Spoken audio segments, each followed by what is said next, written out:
फक्त माझी चूक एकच झालेली आहे का? मला तरी वाटत नाही की बैल पालण्यासाठी आज परत कुठलं इंजेक्शन तयार आहे. बैल पालण्यासाठी इंजेक्शन कसा तयार होऊ शकतोय? त्याची पॉवर वाढू शकता तुम्ही, त्याच्यात ताकद देऊ शकता, विटॅमिन देऊ शकता, त्याला पेन किलर करू शकता, पण बैल पालण्यासाठी इंजेक्शन नाही. काय झालं माहितीये का, हे कमेंट करणाऱ्याला नाही काय काम धंदा. ती आपली बसल्या ठिकाणी याला कमेंट कर, त्याला कमेंट कर, त्याही नाही बायला पोचलेली. माहितीये, सगळ्यांना माहितीये बैल कमी जास्त पळतात. जर इंजेक्शन वरती बैला जर पळत असती तर बैला आम्ही ही एकच जोडी ठेवली असती किंवा एकच बैलांच्या वरती झाला असता ना. बैला कमी झाल्यावरती आम्ही काला बैल गेले असते. दोन गोंडे, हा प्रत्येक पिढी 2-2 गोंड्यावरती शर्दी केल्या असत्या, मस्त 60-70 हजारची बाजारात बैला घेतली असती, इंजेक्शन मारली असती, पळवली असती. आमच्या 22,000वर शर्यत नव्हती. पैसे कमवण्यासाठी आम्ही शर्ती केल्या नाहीच येत. 100% सिकंदरची जागा चालवण्यासाठी आपल्याकडं नवीनच लोक नंदी येणार आहे. म्हणजे आमचे वैभव दादा पाटील असतील ओरलेवड्याचे, त्यांच्या सल्ल्याने लवकरच सिकंदरची जागा भरण्यासाठी आपल्या रावणीला नंदी येणार.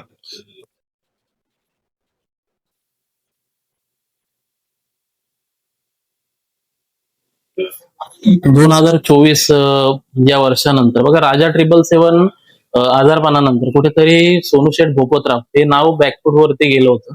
आणि त्यानंतर 2025 असेल, 2026 असेल, राजा 777 नंतर सिकंदर 777 याने कमी वेळात सोनूशेठ भोपतराव हे नाव चर्चेत आणलं. तिनतेऱ्याचं मैदान असेल किंवा बिंजोडचं मैदान असेल. आणि 23 एप्रिल 2026 मध्ये निधन झालं. आणि संपूर्ण महाराष्ट्र असेल कर्जतकरांसाठी, बैलगाडा क्षेत्रासाठी शोककला पसरली. आणि सिकंदरच नव्हे तर इतर देखील नंदी, बगीरा असेल, रायफल असेल, पवन असेल, आणखी खूप सारे नंदी कालाच्या पडद्याआड गेले. आणि बघा, महत्वाची काही अपडेट घेण्याकरता बघा समोर सोनूशेठ भोपतराव आहेत. आणि सध्या जे काही मृत्युमुखी नंदी पडत आहेत, यामागचं प्रमुख कारण काय, या संदर्भात आपण हा व्हिडिओ बनवतोय. दादा नमस्कार. नमस्कार. बघा, प्रथमतः खूप सारी चर्चा आहे की सिकंदर असेल, इतर देखील नंदी मृत्युमुखी पडत आहेत. या 2 महिन्यामध्ये खूप सारे टॉपचे नंदी असतील, इतर देखील नंदी मृत्युमुखी पडले. म्हणजे बघा, नेमकं कारण काय? आता सिकंदर मृत्यू झाला 23 एप्रिलला, नेमकं कारण काय होतं? म्हणजे सिकंदर 23 तारखेला संध्याकाळी 9 वाजता मला डॉक्टरांचा फोन आला. बैल हा आपला सातारा बोरगाव मध्ये होता. बल्लाळ डॉक्टर साताऱ्यातले, जे महाराष्ट्रामध्ये आता सध्या चर्चेत असलेले टॉपचे डॉक्टर आहेत, त्यांच्या सल्ल्यानुसार आपण बैल इथे पाठवलेला आणि आपण उपचाराकरताच पाठवला होता. सगळ्यात प्रथम तुम्हाला सांगतो मी का, सिकंदर जो आहे तो एक 8-10 दिवसच झाला आजारी होता बैल. बैलाला पचनक्रिया होईत नव्हती, बैलाला रवंतर होईत नव्हतं. डॉक्टरांच्या सल्ल्यानुसार बल्लाळ डॉक्टरांनी मला रवंतरासाठी एक पावडर दिली. ते पावडर दिल्याच्या नंतर बैल बऱ्यापैकी कव्हर झाला होता.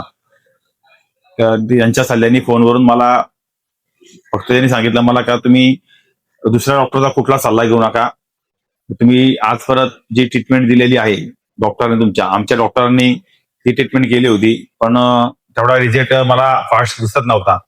त्या कारणाने मी बल्लाळ डॉक्टरांशी फोन करून त्यांनी मला पावडर दिली होती. समोर आकाश शेट खडे आहेत. आता बघा, सध्या ना चर्चेत असलेला मुद्दा म्हणजे कमेंटमध्ये खूप साऱ्या मुलाखतीमध्ये मी बघत असतो की इंजेक्शन वरती नंदी पळत असतात. आणि ज्या पण बाईट असतात ना मृत्युमुखी पडलेल्या नंदींच्या, त्या खाली कमेंट येत असतात की ओव्हरडोस मुले नंदी हा मृत्युमुखी पडला. तर याबद्दल आकाश शेट आपलं काय मत आहे? म्हणजे कसं आहे माहितीये का, आता प्रत्येक जणांच्या कमेंट आम्ही सुद्धा वाचल्या का, बैलाला इंजेक्शन असेल, सोनू शेटने असं केलं असेल किंवा इतर लोकांची बैला मेली, त्याला प्रत्येकाला कमेंट तीच असते, ओव्हरडोस देतात, इंजेक्शन देतात. मला तरी वाटत नाही की बैल पालण्यासाठी आज परत कुठलं इंजेक्शन तयार आहे. बैल पालण्यासाठी इंजेक्शन कसा तयार होऊ शकतोय? त्याची पॉवर वाढू शकता तुम्ही, त्याच्यात ताकद देऊ शकता, विटॅमिन देऊ शकता, त्याला पेन किलर करू शकता, पण बैल पालण्यासाठी इंजेक्शन नाही. हे काही जण मारत असतील किंवा ड्रग्स मारत असतील, इतर गोष्टी मारत असतील, त्यांच्या गोष्टी वेगळ्या असतील. पण जर असं जर कुठलं इंजेक्शन असतं तर मग लोकांनी एवढ्या किमतीची कोटीची बैला घेतली नसती ना. बरोबर. आज 90 लाख, 65 लाख, 70 लाख, 50 लाख अशा किमतीची बैला खरेदी झाली. ती कशासाठी घेतली असती? कोणाचे करार पण 50-50 लाख रुपयाचे झाले. ते 10-20 हजारचं इंजेक्शन घेऊन बैला बोलवली असते ना, 50-60 हजारची घेऊन. काही गरजच नव्हती ना त्यांना का बैल घ्यावा किंवा इंजेक्शन मारून पण बैला पळाली असती. काय झालं माहितीये का, हे कमेंट करणाऱ्याला नाही काय काम धंदा. ती आपली बसल्या ठिकाणी याला कमेंट कर, त्याला कमेंट कर, त्याही नाही बायला पोचलेली. आज ज्याचा बैल मेलाय किंवा ज्याचा बैल गेलाय त्याच्या मनाला दुःख काय आहे ते त्यालाच माहिती आहे. बरोबर. आज कमेंट करणाऱ्याला त्याची काय भावना कळणार नाही. त्यांना फक्त कमेंट पास करायचे, त्याच्या कमेंटला लाईक आली पाहिजे, ह्या गोष्टी त्यांच्या चाललेल्या आहे. कमेंट तुम्ही करता त्याच्या मनाला, त्या मालकाला काय वाटेल या गोष्टीची तुम्ही थोडीशी हे करायला पाहिजे. बघा सुरुवातीला ना सम्राट असेल आणि सिकंदर असेल, बगीरा देखील असेल, एवन जोडी म्हणजे पलत होती.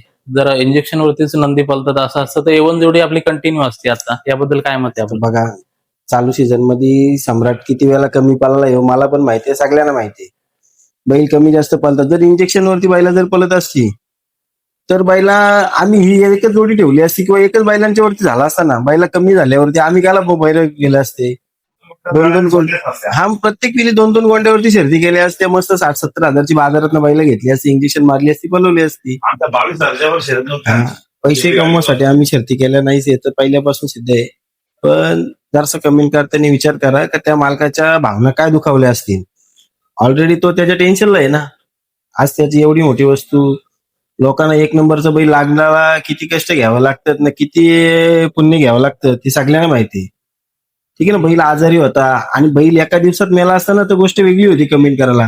बैल आज 15-20 दिवस अगोदर आजारी आहे, काहीतरी प्रॉब्लेम असेल ना, काहीतरी प्रॉब्लेम असेल ना. बैल गेल्या वर्षी सुद्धा याच कालांतरात कोरेगावच्याच मैदानाला बैल घाटावरती गेला होता, त्यावेळी पण बैलाला हाच आजार झाला होता.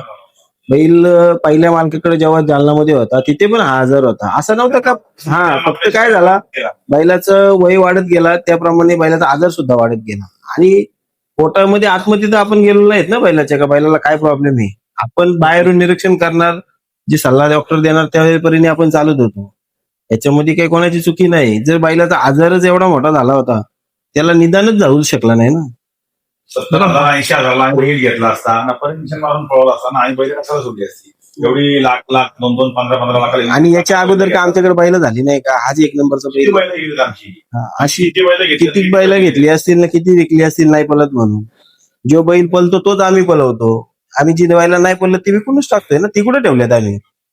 जो पळतोय तो ठेवलाय ना आम्ही, जो नाही पळत तो विकूनच टाकला. अशी कित्येक वासरं आमच्याकडे होती, विकली नाही ती पळत तेवढी.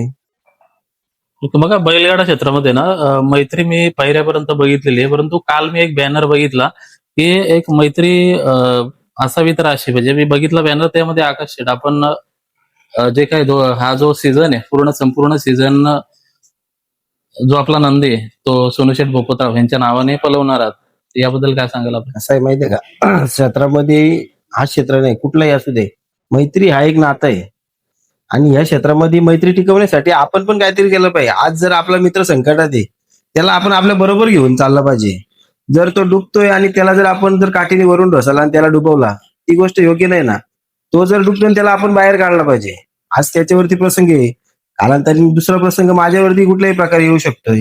याच प्रकारे जरी नाही आला तरी, ज्यावेळी आपण पण वाईट वेळेत होतो त्यावेळी आपल्याला पण मदत केलेली असते कोणीतरी. आज सोनू शेठच्या वरती वाईट वेळ आहे, त्याला हात घेऊन आपण पुढे चाललोच पाहिजे ना. आज त्याची परिस्थिती काय आहे आपल्याला दिसते ना, जगाला नाही दिसणार. आणि तो काय बैल घेऊ शकत नाही का त्याच्याकडे पैसे नाही आहेत का काय. तो उद्या घेईल ना 10-20 लाख रुपयाचा बैल, त्याच्याकडे पैसे पडून येत, पण तो त्या गोष्टीला नाही गेला ना. त्याला घेऊन आपल्याला चालायचंच आहे. मला ही माहिती नव्हतं. आकाशनी जो बॅनर टाकला मला माहिती नव्हतं. ज्या टायमाला काल संध्याकाळी जो ग्रुपला बॅनर काढला, तो बॅनर पाडल्याच्या नंतर मी मला या बॅनर बघतो खाली माझं नाव होतं. ते बघितल्याच्यानंतर मला एवढं जे भरून आलं ना, त्या माझ्या आयुष्यामध्ये मला पहिल्यांदा एवढं भरून आलं. एवढं मला भरून आल्यासारखं झालं. मी पहिले ताबडतोब त्याला फोन केला आणि त्याला बोलतो जे माझ्यावरती तू जे आज विश्वास दाखवला आणि आज जे माझ्यासाठी तू करतोय हे मी आयुष्य विसरू शकत नाही. बघा बैलगाडा क्षेत्रामध्ये ना पैसा असून चालत नाही. त्यामध्ये नंदी हा मुश्किलीने घडत असतो. पैशावरती नंदी नसतो, एखाद्याच्या दावणीला घडत असतो. त्यानंतर असा प्रसंग येणे, याबद्दल आपण काय सांगाल? असं झालं माहितीये का, तो कालाचा एक आघात होता आणि त्या कालाच्या आघातामध्ये सिकंदर सापडला. आता आपण त्याला असं काही हे नाही का प्रयत्न केले नाही त्याच्यासाठी, खूप प्रयत्न केले. आमची सगळीच टीम होती, सगळी पोरं त्याच्यासाठी प्रयत्न करीत होती. पण जर त्या बैलाला आयुष्य तेवढं असेल तर त्याला आपण सुद्धा तरी काय करू शकत नाही. बैलासाठी भरपूर प्रयत्न झाले, ठीक आहे, चुक्या झाल्या असतील आपल्याकडनं पण जर बैलाचा काल आल्यावरती काल आणि वेल एकत्र आल्यावरती आपण काहीच करू शकत नाही. चुक्या झाल्यात म्हणजे माझ्याकडनं चूक अशी झालेली आहे का बैलाला जे ओव्हरऑल म्हणजे जे पावडर झाली किंवा कॅल्शियम झालं हे आपण बाटलीने पाचतो ना, एक सल्ला देतो बैलगाडी क्षेत्र सर्वांना. आणि हे जे आपण कॅल्शियम बाटलीने पाचतो, काही असो, पाणी असो, काही असो, पाणी बैलाला तेल असो किंवा कांदे असो किंवा दूध असो, हे जे पाचतो आपण हे बाटलीने कधीच पाजू नका. कारण की जी माझ्याकडनं चूक झाली ही कोणाकडनं चूक व्हायला नाही पाहिजे. आणि ही खूप मोठी चूक झाली. या चुकीमुळं त्याच्या आतडेला सूज आली आणि लिव्हर मध्ये सूज आली, त्यामुळे ठसका गेला. त्याला कमी कमी 5 ते 6 वेळा ठसका गेला होता. त्यामुळे हा त्रास झालेला आहे बैलाला. बाकी बैलाला त्रास काही झालेला नाही. त्या चुकीमुळे आज माझा बैल केलेला आहे. आणि त्याचा पहिलाही आजार होता. मी जे गेल्या वर्षी जे कराडचे मालक आहेत आपले वैभव पाटील यांना पण विचार करा, ह्या टायमाला गेल्या वर्षी बैल आपत होता. आणि ती बैल आपल्याकडे 14 ते 15 महिने राहिला. 14 ते 15 महिन्यामध्ये गेल्या वर्षी याच महिन्यामध्ये बैल कोरेगावच्याच मैदानाला गेला तेव्हा पण बैल सेम आजारी पडलेला. त्याच्यानंतर जो पहिला मालक आहे संभाजीनगरचा त्या मालकालाही मी कॉल केला. त्या मालकाने मला सांगितलं का बैलाला बारीकपणापासून ऍसिडिटीचा पोटाचा त्रास हेच. पण ते आता आपल्याकडे ते वाढत गेलं. ते आपल्याकडे आल्याच्यानंतर तो प्रकार घडला. ते बैलाला बाकी गोष्ट दुसरी कुठली गोष्ट झालीच चालली असते, पण तो आज आपल्याकडनं जायला नव्हता पाहिजे. तो खूप मोठा मला धक्का भेटला. बघा वाढती उष्णता आता 40 सेल्सिअस. त्याच्यामुळं सगळ्यात तोच मुद्दा आहे ना का आपण कसं काही झालं का पावडर देऊ काय ते गरम व्हायचं त्याच्याने ते त्या गरमी आणि आता ही उष्णता गरमी त्याच्यामुळे बैलाला जास्ती गरमी झाली त्यामुळे बैल गेलेला आहे. आणि मिशनचा बैल असतो ना तो 24 तास आत जातो धक्क्यावर जातो बैल. असा बैल 8-10 दिवस बैल आजारी पडून जायच असतो. त्यामुळे कमेंट करताना ना विचार करून कमेंट करा. मला एकच सल्ला द्यायचा कमेंट करणाऱ्यांना का तुम्ही कमेंट करताना विचार करून करा. जो गाडा मालक असतो तो किती खायला घालतो, काय घालतो, किती कष्ट करतो, किती जीव लावतो हे त्याला माहिती. आता मला एक क्षण आठवतात माझे त्या गोष्टीचे, एक क्षण आठवतात मला. पण तुम्हाला आता त्यामध्ये कोणाला कमेंटवाल्यांना सांगून काय त्या गोष्टीचा उपयोग नाहीये. असा का माझा एकच बैल नाही व्हायला का ठीक आहे मी माझ्यावर आरोप करतात की याचा बैल आयुष्यात मारत होता हे मारत होता. मला ते सांगायचंय का आता आमच्या इथं तालुक्यात 2 बैल घेत अशी 2 बैल घेत ते गरीब तो गरीब गाडा मला होता तो कुठं नाही घेणार होता तो टेन्शन मारत होता का. त्याच्यानंतर आपल्या ओवळ्याचे नंद्रा शेख मुखाजी उपाध्यक्ष त्यांचा एक बैल गेला. त्यात सेम प्रकार वाईचा 81 रायफल तोही त्या प्रकारात केला. तो सोन्या म्हणून बैल कुठला लोकेच्या वडीचा बैल ते गरीब गाडा मालकांचा एकदम बैल होता. सर्वसामान्य गाडा मालकांचा बैल होता. मग तो बैल पण अशाच प्रकारात गेला. ते तर कधी काही कॅल्शियम पाजत नाही काहीच करत होतो. तो मालक मला ऐकायला भेटत तो मला गोळी घालत नव्हता. मग काहीतरी मला तर असं वाटतंय का आजार आलेला आहे. असा आजार आहे का बाबा ही गरमी सगळ्यात आपल्याला लढते. तर मला सगळ्यांनी एकच सल्ला आहे का बैल तुम्ही महिना 20-15 दिवस पळू नका. तो हाच सल्ला आहे का बघा बैल तुम्ही 15 दिवस पळा. गरमी खूप असल्यामुळे बैल पळू नका. बघा ठाणे, रायगड, पालघर, मुंबई आता आपण देखील विद्यमान खजिनदार आहात संघटनेचे आणि त्यामध्ये नियमावलीमध्ये बदल करण्यात आलेला आहे. जो काही पलवण्याचा उन्हाचे सकाळी 7 ते 12 त्यानंतर चेंजेस केले टायमिंग याबद्दल काय सांगाल? खूप चांगलं केलेलं टायमिंग आहे. पण गाड्या मालकांना त्रास होतो जे पण त्या नंदीचा पण विचार केला पाहिजे. नंदीचा नाही तर मग तुम्ही व्हॉट्सअपला गाडी जमवून घ्या. जसं आपण लॉकडाऊन मध्ये गाड्या जमवत होतो तुम्ही व्हॉट्सअपला गाड्या जमवा की बॅनर सोडा आणि त्याची सकाळी लवकर जाऊन तुम्ही 7 जरी गेले इथून निघाले किंवा 8 गेले तेव्हा 10च्या आतमध्ये शरद होऊन येते. 11 बैल घरी येईल तुमचा. 1 तासात कुठेही झाले तरी फाट्या आहेत 11 बैल घरी येऊ शकतो. तुम्ही तशाच जमवा. सध्या हे मैदान वगैरे असतील ते सध्या स्टॉप ठेवा मैदान. असा माझा एक सल्ला आहे सगळ्यांना. आता मी स्वतः खजिनदार आहे पण मला हे दुःख मला सहन होत नाही. त्यामुळे मी ग्रुपवर कुठल्याच गोष्टी ग्रुपवर बोलत नाही. कारण की मला या गोष्टींमध्ये स्टॉप व्हायला पाहिजे असं वाटायला लागले. पण ते कसं आहे आपल्याला ते हाऊस आहे. एक मित्र वर्ग आहे आपला ते आमच्या इथली मुलं आहेत पोरं मायबाबा असतात ते गावातले आमच्या मुलं आहेत त्यांचाही आज खूप जीव आला सिकंदरवरती. त्यांनीही मला सांगितलं का आता आपल्याला बैल लवकर आला पाहिजे घेऊ. हे शोध चालू आमचा 8 असेल आमची ग्रुप आमचा किंग मेकर ग्रुप असेल हे आमचा शोध चालू आहे. नाही आठवले पिंटू भाऊ असतील हे पण बैल शोधत आहेत मला. बघा मागच्या बाईटमध्ये ना आपण सांगितलं होतं की राजा 777 आणि सिकंदरचा एक मोठा धमाका होणार आहे. परंतु 3 नंबर देखील केला आता राजा 777 ने. परंतु कालाने साथ नाही दिली आणि सिकंदर आपल्यात राहिला. तर यानंतर काय आम्हाला पाहायला मिळेल का सिकंदरची जागा चालवण्यासाठी? 100% सिकंदरची जागा चालवण्यासाठी आपल्याकडं येणार आहे. तर जे आमचे वैभवदादा पाटील असतील ओगलेवडेचे त्यांच्या सल्ल्याने लवकरच सिकंदरची जागा भरण्यासाठी आपल्या रामलीला संधी येणार. बघा येणाऱ्या एक 10 दिवसामध्ये एक 55 पर्यंत म्हणजे तापमान असं बातमी आपल्याला पाहायला मिळत आहे.